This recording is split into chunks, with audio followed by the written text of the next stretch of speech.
Hadirin sidang Jumat rahimakumullah, kita semua adalah manusia akhirat. Karena kita dirancang untuk hidup lama di akhirat. Di dunia kita dikasih kesempatan oleh Allah Subhanahu wa taala untuk singgah sejenak. Namun persinggahan yang sejenak itu kita dimaksudkan untuk membangun akhirat kita. Maka baik buruknya di akhirat kita tergantung persinggahan kita yang singkat ini di dunia. Maka kita dituntut di dunia yang sangat singkat ini, kita dituntut bagaimana semuanya adalah membangun akhirat. Hadirin sidang Jumat rahimakumullah, Rasulullah sallallahu alaihi wasallam bersabda, "Mad dunya fil akhirah illa mithla ma yaj'alu ahadukum usbu'ahu fil yammi falyanzur bima yarji'." Tidaklah dunia dibandingkan dengan akhirat kecuali sekedar kalian mencelupkan salah satu jari di samudra yang luas. Lalu angkat falyanzur bima yarji, lihat berapa banyak yang kembali. Itulah perumpamaan dunia dibandingkan dengan akhirat. Dunia sangat sedikit dibandingkan dengan akhirat. Dunia hanya beberapa puluh tahun, itu pun kalau usianya panjang dibanding akhirat yang entah berapa lama. Bisa jadi ratusan tahun, bisa jadi ribuan tahun, bisa jadi jutaan tahun, miliaran tahun, atau triliunan tahun. Wallahu a'lam. Hadirin sidang Jumat rahimakumullah. Namun yang satu tetes dunia itu sangat mempengaruhi triliunan tahun kita di akhirat nanti. Maka pastikan pekerjaan kita adalah pekerjaan yang membangun akhirat.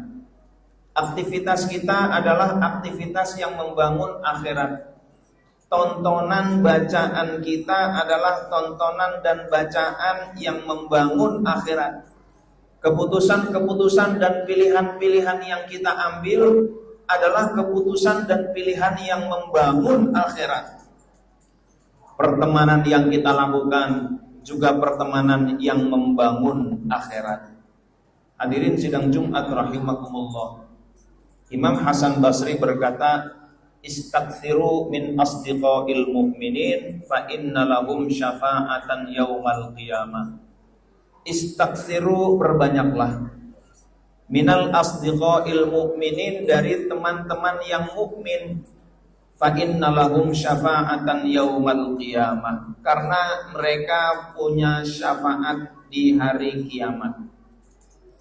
Maka penting bagi kita untuk memperbanyak teman-teman dari calon ahli surga. Mereka adalah orang-orang yang ikhlas. Mungkin di antara mereka adalah para ulama. Kita banyak bergaul dengan ulama. Orang-orang soleh, para penghafal Al-Quran yang ikhlas. Hadirin sidang Jumat rahimakumullah. Dan salah satu ahli surga yang Allah jaminkan adalah orang-orang yang menyandang disabilitas netra. Di dalam sebuah hadis riwayat Bukhari, Rasulullah sallallahu alaihi wasallam bersabda, Allah berfirman, "Idza batalaitu 'abdi bihabibataihi fasabara awwadtuhu minhumal jannah." Idza batalaitu 'abdi, ketika apabila aku uji hambaku, bihabibataihi, dengan dua kekasihnya, dua penglihatannya, fasabara, dan dia sabar, awwadtuhu minhumal jannah, aku ganti dua penglihatannya itu dengan surga. Maka teman-teman disabilitas netra yang sabar, mereka adalah orang-orang yang punya KTPS, kartu tanda penduduk surga. Ini juga orang-orang yang harus kita bersamai, harus kita dampingi, harus kita temani, harus kita persaudarakan. Mudah-mudahan pertemanan, persaudaraan ini adalah persaudaraan di dunia dan di surga nanti. Amin ya rabbal alamin. Hadirin sidang Jumat rahimakumullah. Mengapa kok begitu diistimewakan?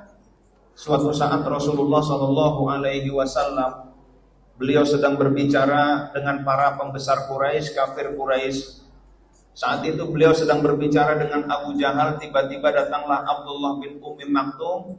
Beliau tergesa-gesa mendatangi Rasul, tiba-tiba memotong pembicaraan dan beliau bertanya kepada Rasul. Padahal Rasul sedang berbicara, berdakwah kepada Abu Jahal, di mana ketika Abu Jahal dapat hidayah, maka akan ada banyak orang di belakang Abu Jahal juga masuk Islam. Tiba-tiba Abdullah bin Ummi Maktum, seorang sahabat yang tunanetra, datang tergesa-gesa memotong pembicaraan dan bertanya kepada Nabi. Nabi saat itu bermuka masam dan berpaling dari sahabat Abdullah bin Ummi Maktum itu. Ditegurlah oleh Allah Subhanahu wa taala dalam firman-Nya, A'udzubillahi minasyaitonirrajim. Bismillahirrahmanirrahim. Abasa wa tawalla an ja'ahul a'ma wa ma yudrika la'allahu yazzakka aw yadhakkaru fatanfa'ahu dzikra. Abasa wa tawalla. Abasa bermuka masam dan berpaling. Anja'ahul a'ma, saat datang kepada beliau seorang tunanetra. Wa ma yudrika la'allahu yazzakka. Kamu enggak tahu, bisa jadi yang tunanetra itulah yang ingin membersihkan diri, mendapatkan hidayah. Au yadzakkaru fatanfa'ahu dzikra. Dia mendapatkan pelajaran, bermanfaatlah pelajaran buat beliau.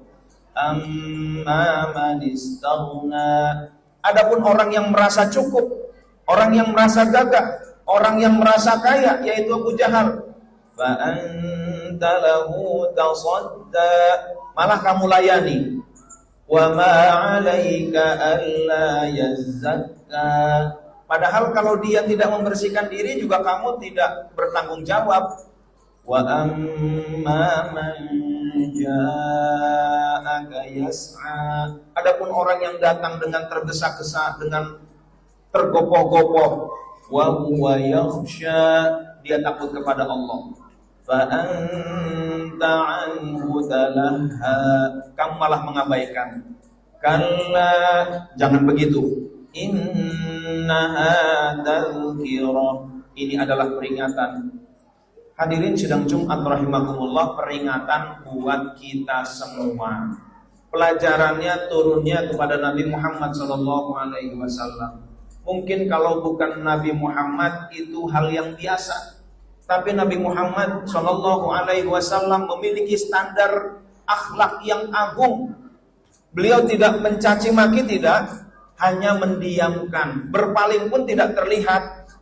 Beliau hanya diam dan berpaling, bermuka masam, itu pun tidak terlihat.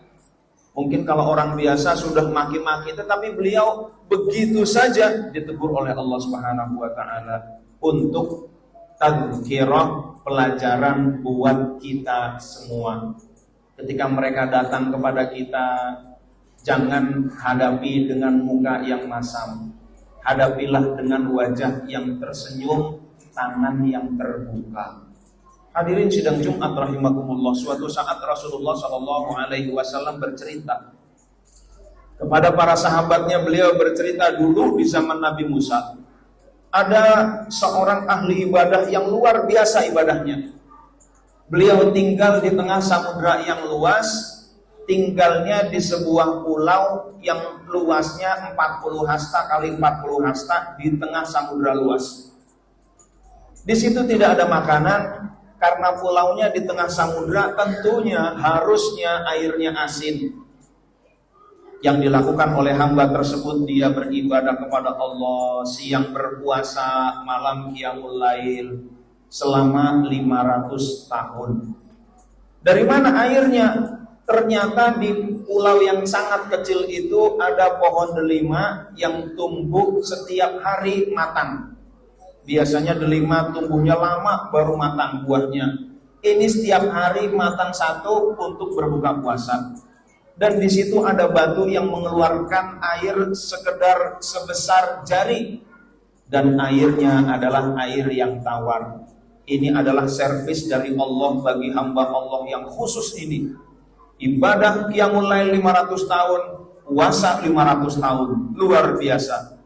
Dia pun berdoa kepada Allah, memohon kepada Allah, ya Allah, jika saatnya Engkau panggil aku, saatnya tiba ajalku, mohon aku punya permintaan agar tidak ada satupun makhlukmu yang dapat memakan tubuhku.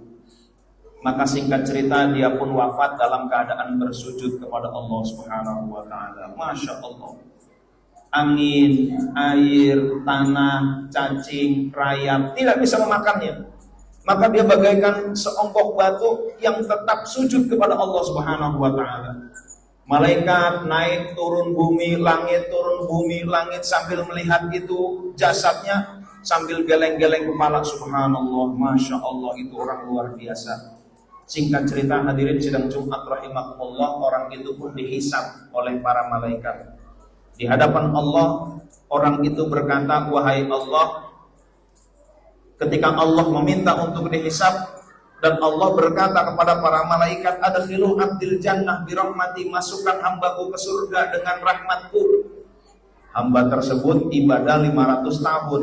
Dia berkata, ya Allah, bal bi amali, gak usah repot-repot ya Allah, dengan amalku saja ya Allah. Lalu Allah berkata lagi kepada malaikat, adkhilu abdil jannah birahmati, masukkan hambaku ke surga dengan rahmatku.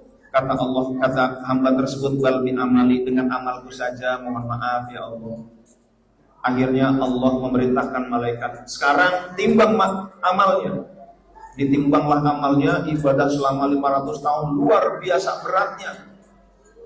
Dan dibandingkan sekarang timbang nikmat penglihatannya. Ketika nikmat penglihatan ditimbang di daun timbangan yang lain, ternyata amal ibadah yang 500 tahun luar biasa hebat itu baru seimbang dengan nikmat penglihatan. Lalu akhirnya dia minta ampun kepada Allah Subhanahu wa taala dan Allah berkata lagi, adkhilu abdil jannah birahmatihi, masukkan hambaku ke surga dengan rahmatku. Akhirnya hamba itu dimasukkan ke surga dan Allah berkata kepada hamba tersebut, aku bangga terhadapmu karena engkau adalah ahli ibadah. Maka ia pun dimasukkan ke surga. Hadirin sidang Jumat rahimakumullah, sebesar-besar amal ibadah kita, tidak ada apa-apanya kalau dibandingkan dengan nikmat dari Allah Subhanahu wa taala. Nikmat penglihatan setara dengan ibadah 500 tahun. Maka wajar ketika Allah ambil penglihatan manusia, Allah sudah siapkan dengan surga. Hadirin sidang Jumat rahimakumullah, dengan syarat mereka orang yang diambil penglihatannya itu adalah orang yang sabar. Dia tunanetra dan dia bersabar. Buktinya mereka dengan keterbatasan mereka mau menghafal Al-Quran. Sementara banyak yang tidak tunanetra tapi malas membaca Al-Quran, malas menghafalkan Al-Quran. Mudah-mudahan ini adalah bukti mereka adalah orang-orang yang sabar. Mereka tunanetra dan mereka rajin mengaji, rajin mengkaji dan lain sebagainya. Ini adalah bukti kesabaran. Dan tugas kita sebagai orang-orang yang diberikan penglihatan oleh Allah, kita dampingi, kita temani agar mereka tetap sabar di dalam menghadapi musibah yang luar biasa, di dalam menghadapi kesusahan yang luar biasa ini. Hadirin sidang Jumat rahimakumullah, intinya kita sebagai makhluk akhirat, mudah-mudahan kita adalah makhluk surga. Mari kita gunakan kesempatan yang singkat ini untuk membangun akhirat kita. Lakukan pertemanan dengan orang-orang yang kira-kira ahli surga. Buatlah keputusan dan pilihan-pilihan yang membangun surga kita. Lakukan pekerjaan-pekerjaan tontonan, bacaan yang kira-kira membangun di surga nanti. Dan mari kita lakukan pertemanan dengan orang-orang yang soleh. Mudah-mudahan kita bisa berjumpa lagi di surga nanti. Amin ya rabbal alamin.